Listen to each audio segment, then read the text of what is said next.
Assalamualaikum. Jadi dalam video yang lepas ada yang komen minta aku buat video cara buat ukiran dekat hujung kuda-kuda menggunakan besi biru. Jadi step yang pertama, kita kena lakar dulu. Ini ukiran yang aku buat.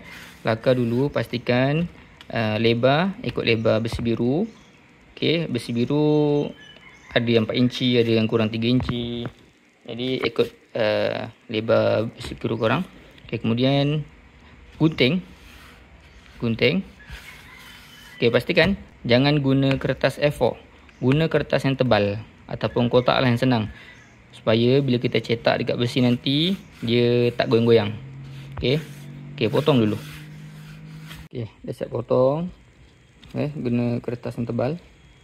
Okay, kemudian macam biasa, kita akan pilih mana yang besar, mana yang kecil. Okey, ini yang besar, ini yang kecil. Pastikan yang besar sebelah atas. Okey, yang besar sebelah atas. Okey, ambil kita punya cetak tadi ni. Pastikan yang hujung ni, hujung tajam ni dekat besar, dekat sebelah atas. Okey, sebelah atas. Okey, lepas tu kita lakarkan dia. Okey, kita dah lakar. Okey, kita akan potong dekat yang ada tanda X ni, dekat atas dengan dekat bahagian kecil. Okey, kecil yang bawah. Potong sama ada boleh guna grinder ataupun guna gunting je.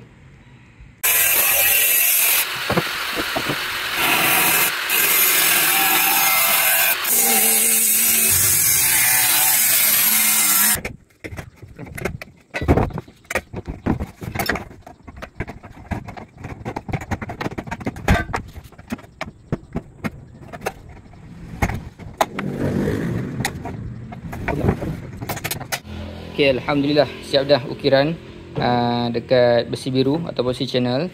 Korang boleh gunting, guna gunting zinc ataupun guna grinder lah. Okay, grinder cordless ni aku memang sangat recommend lah kat korang. Okay, jenama kilat. Okay, dekat sini ada level-level dia lah, level-level pusingan. Okay, bateri tahan lama pun tahan. Jadi try beli. Tahan lasak. Boleh potong semen board, potong zinc, potong pipe. Yang penting tukar mata lah. Okay, aku gunting guna gunting zinc. Okay, boleh tengok Okay, yang ini gunting guna cordless grinder. Okay, jadi tak kisahlah mana-mana yang korang nak. Nak jimat guna gunting. Kalau nak laju, nak cepat, boleh guna grinder lah. Okay, grinder aku letak dekat back. Tekan je back sebelah sini. Okay, itu saja video dari aku. Mungkin video lepas ni cara pasang kuda-kuda lah. Okay, bagi nampak kemas untuk gazebo. Okay, terima kasih. Assalamualaikum.